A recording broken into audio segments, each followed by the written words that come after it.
하나님 감사합니다. 부족하지만 주님의 말씀을 붙들고 선포자로 섰습니다. 아버지, 말씀이 능력이 되게 하시고 말씀을 통하여서 치유의 역사가 일어나게 도와주시옵소서. 감사드리며 예수 그리스도의 이름으로 기도드립니다. 아멘. 2024년도 표가 같이 읽어보겠습니다. 주여 치유하게 하소서. 주여 치유하게 하소서. 금년 24년 표의 말씀입니다. 그래서 오늘 나는 너희를 치료하는 요함이니라 출애굽기 말씀으로 말씀을 전할 것이고, 한 달 동안을 치유의 말씀으로 선포를 드리겠습니다. 그리고 아까 우리가 읽었지만 기도문으로 공동 기도문으로 읽었듯이 우리 한 사람 한 사람이 교회입니다. 거룩한 성도, 거룩한 우리 한 사람 한 사람이 교회이기 때문에 영적으로 치유하게 해주십시오. 질병에서 치유하여 주십시오. 관계 속에서, 사랑과 관계 속에서 치유하게 해주십시오. 이게 기도의 제목으로 삼아야 되고요. 이렇게 표지 맨 앞에 우리는 행복한 성도, 우리는 행복한 교회입니다. 예배 드릴 때만 행복한 것이 아니라 세상 속에 나가서도 나는 하나님의 자녀다, 하나님의 백성이다, 하나님의 거룩한 무리다, 나는 행복한 성도, 우리는 행복한 교회입니다. 이 고백이 삶 속에서 이어져 나가기를 소망하면서 오늘 말씀을 준비했습니다. 저희 아파트에서 이렇게 내려다보면, 18층에서 내려다보면 그 도로에 길이 빡빡할 정도로 차들이 바쁘게 오고 갑니다. 그 차들이 다 목표 지점이 있을 거고 가는 목적이 분명합니다. 우리 인생들도 이 인생길을 가는데 목적 없이 가지 않습니다. 이스라엘 백성들이 광야에서 지금 불평하는 내용이 나오는데요, 그들을 애굽에서 하나님께서 430년 동안 종살이한 그들을 구원해 내주셨어요. 구원해 내주시고 나왔을 때 뒤에는 그 장대한 애국 군대가 쫓아오고 있고 앞에는 홍해가 가로막고 있었어요. 가지도 오지도 못하는 그런 상황 속에서 하나님께서 그 바다 가운데 길을 내셔서 물이 벽이 되게 하셔서 이스라엘 백성들이 다 건넜습니다. 그리고 애국 군대는 수장됐던 거죠. 그러므로 그들이 너무 기쁘고 즐거웠죠. 하나님 앞에 감사를 드리고 찬양을 드리고 어찌할 바를 몰랐어요. 구원의 하나님 때문에.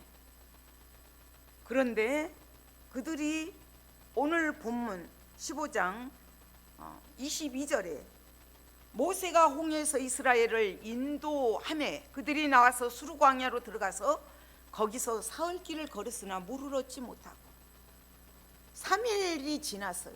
그 은혜를 받고 그 감사하고 하나님이 일하신 것을 경험을 했는데 사흘 가고 나서 온망이 불평이 쏟아지기 시작하는 거예요.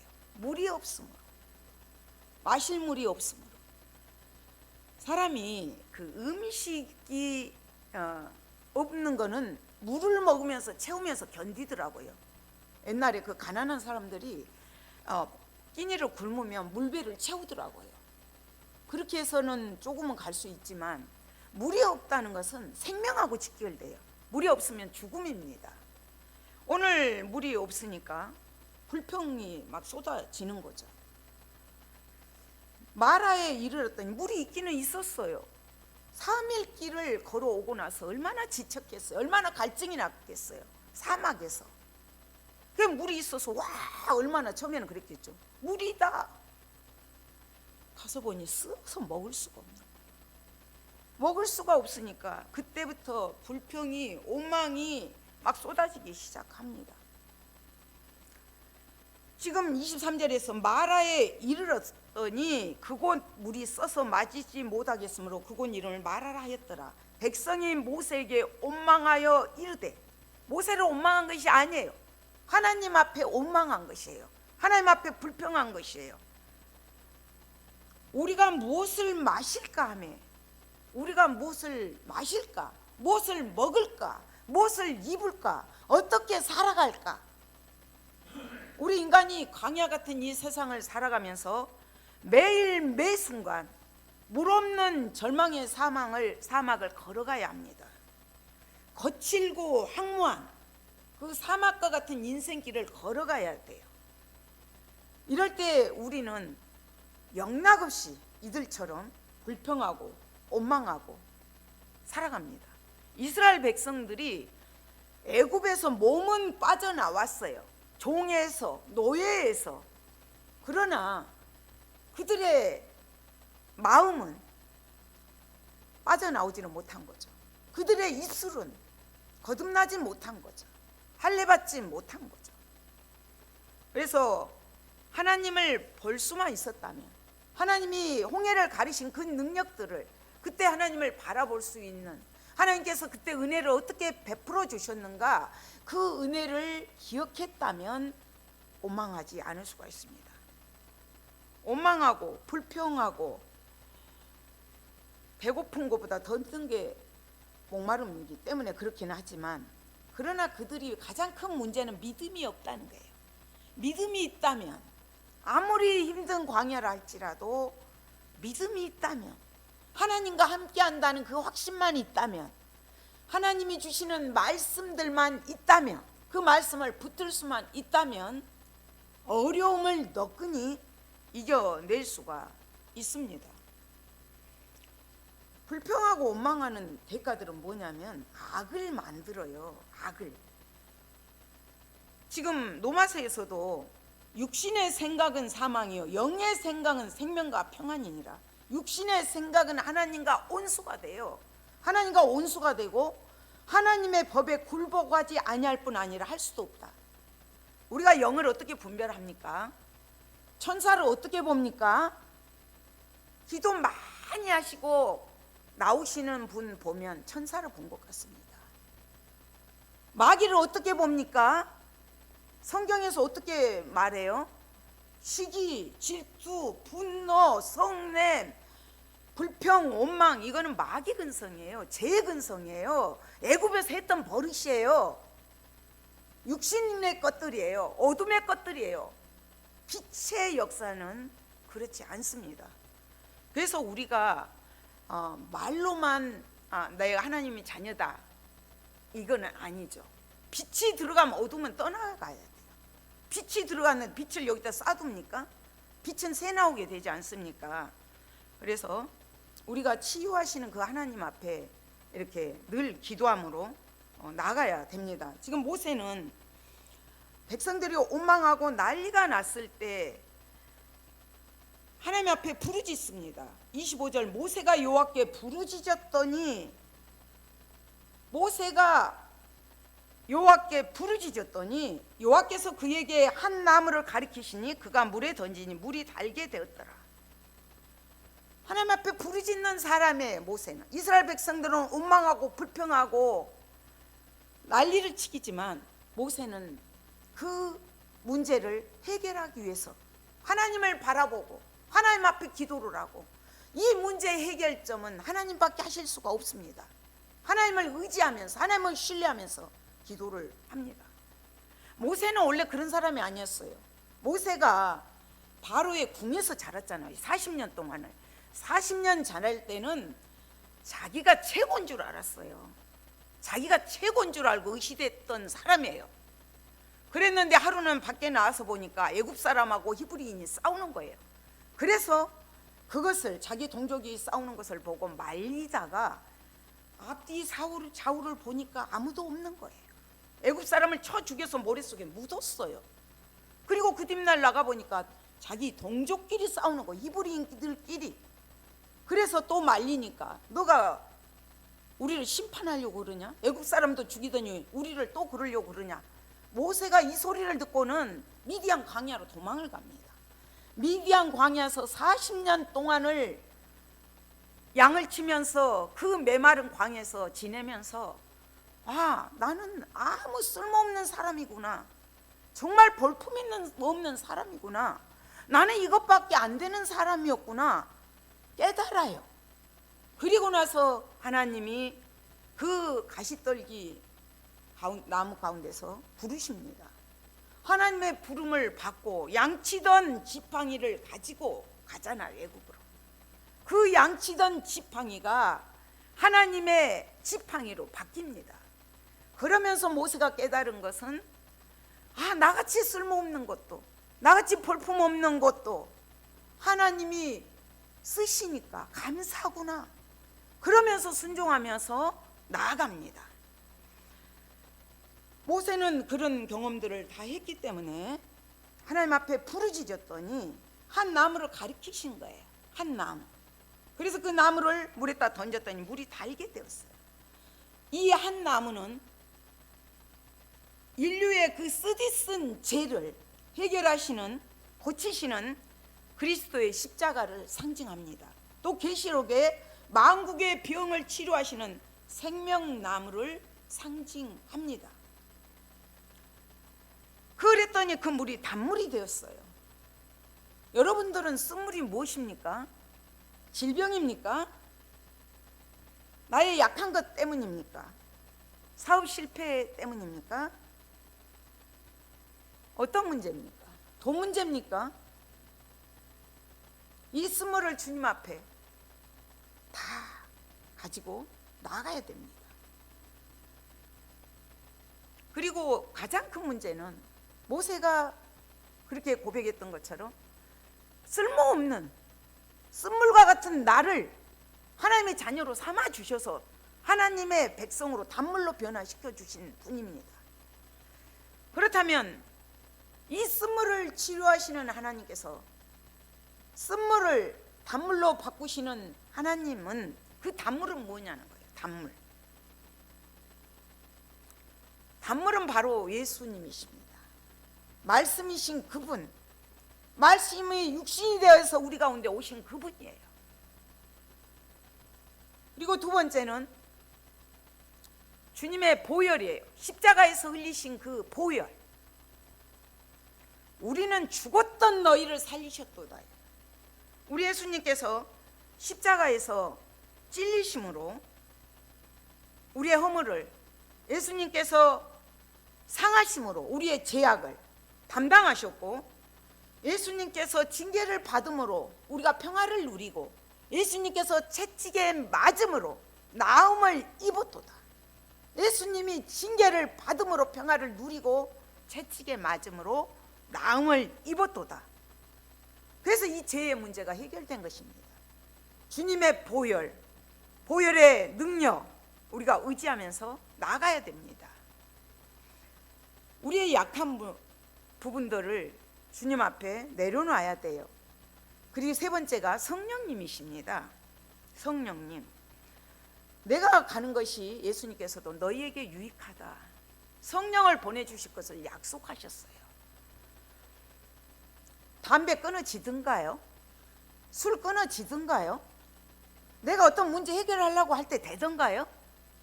어렵습니다. 그래서 하나님, 나는 이렇게 약합니다. 이렇게 연약합니다. 나한테 쓴물이 있습니다. 이 쓴물을 주님 앞에 가지고 나갑니다. 주님, 주님의 예수님의 이름으로, 예수님의 십자가의 보혈로 성령님 나를 도와주십시오. 이런 기도를 우리가 드릴 때 쓴물이 단물로 변화됩니다. 모세는 그 하나님을 의지하면서 했을 때 이렇게 하나님께서 물을 단물로 바꿔주시고, 거기서 법도를 정하십니다. 하나님과 이스라엘 백성과 오늘날 우리와 맺은 어떤 관계를 맺기 위하려면 어떤 것들이 있어야 되잖아요. 그래서 하나님께서 거기서 여호와께서 그들을 위하여 법도와 율례를 정하시고 그들을 시험하실 때 법도와 율례를 정하셨어요. 이거는 말씀이에요. 구약으로 말할 것 같으면 율법입니다. 그러나 이것은 안전하진 않아요. 이 율법을 통하여서 이스라엘 백성들로 하여금 죄를 깨닫게 하고 또 예수 그리스도를 바라보게 했던 거죠. 오실 예수 그리스도를 바라보게 했던 것입니다. 그래서 그 법대를 정하시고 하나님께서는 너희가 이렇게 하면 그들을 시험하실 때, 여기서 시험했다는 것은 경험하게 하다, 훈련시키다 그 뜻입니다. 그러니까 하나님께서 그 말씀대로 행할 때 경험하게 하시고 체험하게 해주신다는 거예요. 이스라엘 백성들은 하나님의 말씀을 듣고 따라가기만 하면 하나님은 그 말씀들을, 그 언약들을 이루어 주신다는 거예요. 26절에서 이르시되 너희가 너희 하나님 나 여호와의 말을 들어 순종하고 내가 보기에 의를 행하며 내 계명에 귀를 기울이며 내 모든 규례를 지키며 내가 애굽 사람에게 내린 모든 질병 중 하나도 너희에게 내리지 아니하리니 나는 너희를 치료하는 여호와이니라. 여호와의 말을 들으라는 거예요. 내 계명에 귀를 기울이라는 거예요. 하나님의 말씀을 청종하라. 청종하라. 청종하는 것은 그렇잖아요. 자녀들한테 심부름 시켰는데 네 엄마 알았어요, 엄마 알았어요. 이것은 청종이 아닙니다. 실천해야죠. 가서 삶 속에서, 생활 속에서 하는 것까지가 순종입니다. 그래서 말씀을 듣고 청종하고 그 말씀에 순종하면서 의를 행하라는 거죠. 의를 행할 때 하나님께서 애굽 사람들의 그 재앙 속에서 건지셨던 것처럼 너희를 구원하고 너희를 보호하고 너희를 구원할 것이다. 이 약속입니다. 우리 하나님 우리를 죄에서 구원해 주셨습니다. 그렇다면 예수님은 신약에서 이렇게 말씀을 하셔요. 이 땅의 모든 물들은 쓴물입니다. 명예를 가지면 될 것 같은데 먹으면 먹을수록, 가지면 가질수록 그것이 쓴물이고 짠물이에요. 더 물이 물킨단 말이에요. 돈입니까? 돈을 가지면 끝날 것 같지만 그것이 아니에요. 사람은 영원한 생명수가 되신 예수님으로 채워지지 않으면 갈증이 나게 돼 있어요. 그래서 예수님께서는 요한복음에서 예수께서 대답하여 이르시되 수가서 여인에게 하시는 말씀이요, 이 물을 마시는 자마다 다시 목마르려니와 내가 주는 물을 마시는 자는 영원히 목마르지 아니하리니 내가 주는 물은 그 속에서 영생하도록 솟아나는 샘물이 되리라. 예수님이 주시는 그 물, 영생수가 되시는 예수님으로 채워질 때 그 속에서 영생하도록 솟아나는 샘물이 되리라. 영원히 목마르지 않는 영생수가 되신다고 말씀해 주십니다. 그리고 지금 그들이 지금 27절에서 엘림에 이르요. 엘림, 그들이 엘림에 이르니 거기에 물샘 12과 종려나무 70그루가 있는지라. 거기서 그들이 그 물 곁에 장막을 치니라. 우리가 강야 같은 이 세상을 살아가면서 시험만 있고 어려움만 있는 것이 아니에요. 하나님은 또 피할 길을 주시고 또 이렇게 안식할 수 있는, 평안히 쉼을 쉴 수 있는 그런 곳들을 예배해 두시고 나아가게 하십니다. 지금 엄청난 복들이죠. 물 곁에 장막을 쳐요. 우리가 도시가 형성되거나 어떤 집성촌이 마을이 이루어지는 데 보면 물이 있는 곳입니다. 어디든지. 그리고 물이 있는 곳은 사막에도 가서 보면 물줄기가 흘러가는 부분은 파래요. 물이 이렇게 중요합니다. 물 곁에 장막을 쳤더니 물샘 12이 있고 종려나무 70그루가 있습니다. 이것은 이스라엘 백성들의 12지파와 70장로를 상징하기도 합니다. 그렇지만 열림에서 물을 얻고 쉼을 누리고 이 모습이 하나님이 치료하시는 모습이에요. 하나님이 광야길을 가는 동안 하나님께서는 왜 이런 마라의 쓴물을 단물로 변화시키는 이런 것들을 경험하게 하시는가? 우리가 성숙된 믿음으로 성숙된 신앙인으로 참된 믿음으로 온전한 믿음을 소유해야만 우리가 천국까지 그분 앞에, 그분 오실 때 그분 앞에 설 수 있기 때문에 하나님께서는 우리가 온전하게 서기를 원하십니다. 그것이 하나님을 닮은 인격체로 만들어가기 위해서 이 연단을 주시는 거죠. 그렇지만 이 연단에서 끝난 게 아니에요. 엘림에서 그 거칠고 험난한 사막길을 왔는데 물샘 12이 있고 종려나무 70그루가 있으니까 얼마나 스르르 잠이 오고 거기서 안식하고 싶겠어요. 거기서 계속 쉬고 싶잖아요.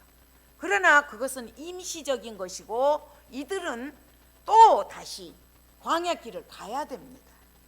우리가 이 땅에 살아가는 것이 마찬가지예요. 평안하고 안일하고 이렇게 기뻐도 기쁘고 즐겁고 행복해도 되나. 하지만 내일은 보장되어 있지 않습니다. 내일을 또 향해서 광야길을 가야 되는 게 우리입니다. 어디까지요? 이 땅에서 끝나는 게 아니잖아요. 천국까지입니다. 디모데후서에 보면 주께서 나를 모든 악한 일에서 건져내시고 구원하시고 나서 또 그의 천국에 들어가도록 구원하시리니, 천국에 들어가도록 구원하시리니 그에게 영광이 세세 무궁토록 있을지어다. 세세 무궁토록 있을지어다. 예수님도 제자들에게 말씀하시면서 내가 너희를 위해서 처소를 예비하러 간다. 이 장막이잖아. 장막. 지금 예비하러 간다고 말씀하셔요. 내 아버지 집에 거할 것이 많도다. 요한복음 14장에서 그렇지 않으면 너희에게 일렀으리라. 내가 너희를 위하여 거처를 예비하러 가노니 가서 너희를 위하여 거처를 예비하면 내가 다시 와서 너희를 내게로 영접하여 나 있는 곳에 너희도 있게 하리라. 우리 주님 우리와 영원히 함께 하시고자 이 땅에 오셨습니다. 그래서 분명히 거처를 예비하러 가신 이유를 제자들에게 밝히는 거예요. 내가 가서 거처를 예비하러 간다. 너희를 위해서 거처를 예비하면 내가 다시 와서 너희를 영접하여 나 있는 곳에 너희도 있게 하리라. 여기서 영접한다는 것은 우리가 이 땅 위에 지금 예수님을 영접하기만 하면 하나님의 자녀로, 하나님의 백성으로 거듭나요. 영접하는 자 곧 그 이름을 믿는 자에게는 하나님의 자녀 되는 권세를 주셨으니 제가 누누이 말씀드리죠. 교회 몇십 년 다녔습니다. 그것이 중요한 것이 아니라 내 안에 성령 예수님이 계시는가, 내가 거듭났는가, 늘 이것을 확인해야 됩니다. 내가 하나님의 자녀로 거듭났다면, 영접했다면 하나님의 자녀답게 살아야죠. 개는 토한 것을 또 먹습니다. 돼지는 그 더러운 데 또 눕습니다. 이렇게 가면 안 되잖아요. 우리는 거듭난 자답게 살아내야 합니다. 여기서 지금 영접하며 그러셨잖아요. 영접하면 지금은 우리가 예수님을 영접해야 되지만, 초림의 예수님은 우리가 영접해야 되지만 재림의 예수님은 예수님께서 우리를 영접해 주신다는 거예요. 예수님께서 우리를 영접해 주신다고 말씀하고 있습니다. 예수님께서 우리를 영접하여서 데리고 갈 것이다. 예수님을 믿는 모든 사람들을 아버지께서 다시 데리고 가고자 다시 오신다고 말씀하십니다. 계시록에서도 다시 오실 것을 약속하셨어요. 시대적인 모든 것들, 악한 것들을 봐가면서 주님 오실 때가 얼마 남지 않았다는 것을 징조로 봅니다. 말씀으로. 그래서 우리는 늘 깨어 있어야 되고, 우리의 행실을, 신부가 신랑을 맞을 준비를 해야 돼요. 그것이 무엇인가 하면 행실이에요. 행실. 우리의 행실, 말 한마디 하는 거, 행동 하나 하는 거, 우리가 늘 하나님 앞에서, 모세가 좌우를 볼 때는 살인을 했다니까요. 근데 그가 믿음이 자라서는 하나님을 바라볼 때는 불꽃 같은 눈동자로 지키시는 그 하나님 때문에 지도자로서의 자질을 다 갖추지 않습니까? 우리가 이 땅에 사는 것은 잠시 잠깐입니다. 그분 앞에 섰을 때가 분명히 있습니다. 우리가 이스라엘 백성들이 지금 가는 곳이 어디예요? 광야를 거쳐서 가나안이에요. 그들을 구원하신 목적도 가나안이에요. 하나님께서 그들을 애굽에서 구원해 내서 그들을 적과 꿀이 흐르는 가나안으로 데리고 가기 위해서 이 훈련들을 시키는 거예요. 그래서 우리가 그 가나안, 영적 가나안, 천국입니다. 우리는 이미 주님을 영접한 자는 우리 안에 성령님 임재해 계십니다. 성령님을 근심되게 하지 마십시오. 성령님을 우시게 하지 마십시오. 성령님을 탄식하게 하지 마십시오. 물론 넘어질 수는 있습니다. 광야가 거칠기 때문에 쓰러질 수도 있습니다.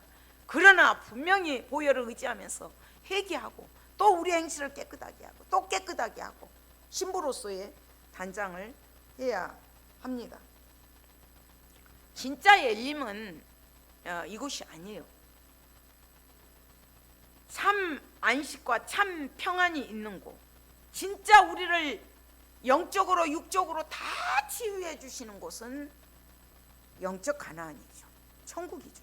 아버지 앞에 갔을 때 만국을 치료하기 위해서 하나님께서 어린 양 보좌 앞에서 이렇게 생명나무 12가지 열매가 맺고 달마다 그 열매를 맺고 그 나무 잎사귀 들은 만국을 치료하기 위하여 있더라. 그때 다 치료가 됩니다. 그렇다면 우리는 내가 병들었을 때, 나한테 쓴물이 와 있을 때 하나님 앞에 진짜 기도를 합니까? 불평을 토합니까? 불만을 토합니까? 한번 되돌아봐야 됩니다. 그 쓴물이 왔을 때 하나님의 뜻이 무엇일까? 하나님이 나에게 말씀하시고자 하신 것이 무엇일까? 말씀을 통해서, 말씀을 기억하면서, 말씀을 붙들고 말씀이신 그분께 또 여쭤보면서 길을 찾아가야 합니다. 우리 이제 2024년도를 이렇게 출발합니다. 그래서 지금 다음 주에도 김어거리 소경이 귀가 열리는 말씀을 또 전하면서 1월 한 달을 치료하시는 하나님에 대해서 말씀을 붙들고 갈 것입니다. 말씀을 저는 선포자로 섭니다. 여러분들은 아멘으로 받고 1월 달 안에 영적으로 치유되고 질병에서 치유되고 하나님과의 관계, 사람과의 관계 속에서 치유되는 역사를 체험하시는 한 주간이 되시기를 소망합니다. 하나님 감사합니다. 마라의 쓴물을 단물로 변화시키신 하나님, 광야 같은 이 땅을 살아가면서 어찌 그리 우리 주위에 쓴물들이 많은지요. 그때마다 넘어지고 쓰러지고 원망하고 불평하고 우리의 입술에서 쓴물이 나오고 짠물이 나오고 하나님을 향하여 대적하는 우리를 불쌍히 여겨 주시옵소서. 아버지, 머리끝부터 발끝까지 예수의 보혈로 발라주셔서 하나님의 사람으로, 거룩한 백성으로, 거룩한 자녀로 광야 같은 이 세상을 전투하며 승리하는 저희들 되게 도와주시옵소서. 세상을 이겼노라 말씀하신 주님처럼 저희들도 승리하며 살아갈 수 있도록 도와주시옵소서. 감사드리며 예수 그리스도의 이름으로 기도드립니다. 아멘.